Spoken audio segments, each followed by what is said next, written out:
Bonjour. On s'est posé une question simple. Pour vraiment comprendre une arnaque, est-ce que le meilleur moyen ne serait pas de se faire avoir, mais volontairement? C'est le point de départ de notre analyse aujourd'hui, une plongée au cœur de ce qu'on peut appeler les usines à arnaques sur Telegram. Alors, voilà le plan de départ. Il était assez simple, en théorie, infiltrer une de ces arnaques pour voir comment ça marche de l'intérieur. Vraiment comprendre les rouages, comment la confiance est petit à petit fabriquée puis manipulée. Mais voilà, ce qui devait être une simple petite investigation sur une escroquerie en ligne, eh bien, ça a vite révélé quelque chose de beaucoup plus vaste. Et franchement, de bien plus inquiétant. Ce qu'on voyait n'était en fait que la toute petite pointe d'un iceberg absolument terrifiant. Alors, comment est-ce qu'on se fait hameçonner? Eh bien, tout commence avec une offre d'une simplicité presque ridicule. C'est le genre de choses qu'on a tous probablement déjà vu passer sur Internet. Voilà le deal, on nous demande de faire des tâches, des trucs incroyablement simples, presque idiots. Liker une vidéo, ajouter des articles à un panier. Et c'est là que le piège se referme doucement. Parce que, et c'est le point clé, pour ces toutes premières missions, on est vraiment payé.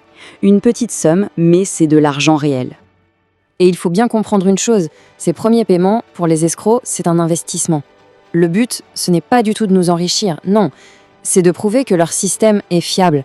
C'est pour nous mettre en confiance, nous faire sentir qu'on est en sécurité, et même qu'on est bon à ce petit jeu. Et une fois que cette confiance est bien installée, c'est là que la partie psychologique du piège commence vraiment à se mettre en place. On utilise un grand classique de la manipulation. On appelle ça la technique du pied dans la porte. En gros, une fois qu'on a dit oui une première fois pour une toute petite chose et qu'on a été récompensé pour ça, eh bien notre cerveau, il déteste revenir en arrière. Du coup, dire non à la demande suivante, même si elle est plus engageante, ça devient beaucoup plus difficile. Et ce n'est pas tout. Il y a un deuxième levier psychologique super puissant qui s'ajoute à ça, le biais des coûts irrécupérables. C'est le moment où on nous demande de commencer à payer nous pour débloquer plus de tâches. Et là, qu'est-ce qu'on se dit ?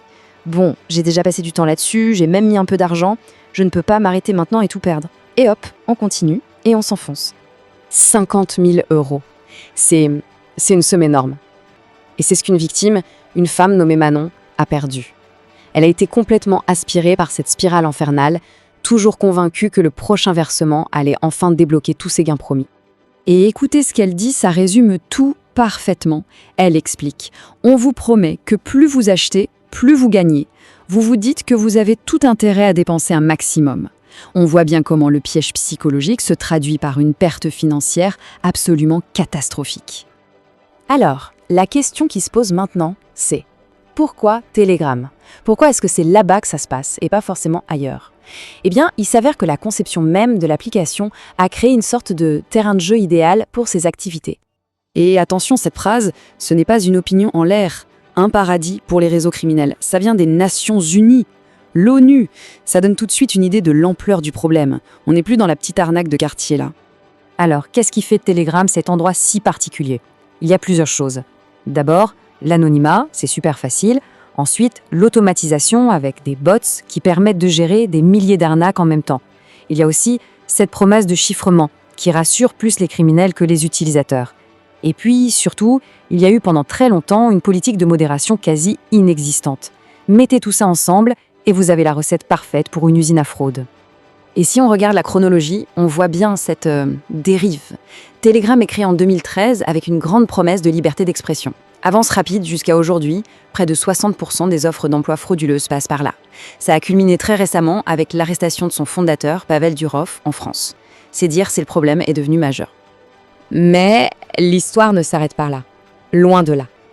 C'est en remontant la piste de l'argent, en suivant les portefeuilles de crypto-monnaies, que l'enquête a pris une tournure complètement différente. Et beaucoup plus sombre. Parce qu'on a découvert ça. La personne qui est en train de nous arnaquer est peut-être elle-même une victime. C'est une révélation qui change absolument toute la perspective. Ça expose une dimension humaine, cachée, tragique, qu'on n'imagine même pas au premier abord. Le nom de cette technique est horrible. Le pig butchering, le dépeçage de cochons. C'est brutal, mais ça décrit parfaitement le processus. Les petits tâches du début, les petits gains, c'est la phase où l'on engraisse la victime. Et tout ça, ce n'est pas de l'artisanat. C'est une industrie criminelle mondiale et massive.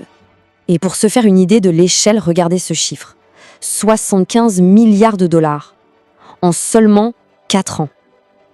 C'est plus que le produit intérieur brut de pas mal de pays. C'est juste colossal. Et cette arnaque n'est plus seulement virtuelle, elle est devenue physique. Ces opérations sont menées depuis d'immenses complexes, des sortes de camps fortifiés, situés dans des zones de non-droit, principalement en Asie du Sud-Est. Et à l'intérieur de ces camps, la réalité est effroyable. Les personnes qui nous parlent de l'autre côté de l'écran sont souvent elles-mêmes des victimes de traite humaine. On les a attirées avec de fausses promesses d'emploi, on leur a pris leur passeport et on les force à travailler 16 à 18 heures par jour pour arnaquer d'autres gens sous la menace et la torture. C'est de l'esclavage moderne, purement et simplement. Écoutez ce témoignage d'un travailleur qui a miraculeusement réussi à s'enfuir. Il dit « J'ai compris que j'étais dans une prison. Je n'ai pas essayé de m'échapper car ils ont coupé la jambe de plusieurs personnes qui ont essayé. » Ces mots, ils glacent le sang. Ils rendent la réalité de ces endroits absolument concrète et terrifiante. Du coup, ça nous laisse avec cette question finale qui change tout. La prochaine fois qu'on reçoit un message de ce type, qui se cache vraiment derrière? Un escroc ou un esclave? Cette question, elle nous force à voir au-delà du simple message, à comprendre toute la chaîne de victimisation qui peut se cacher derrière une simple notification sur un téléphone.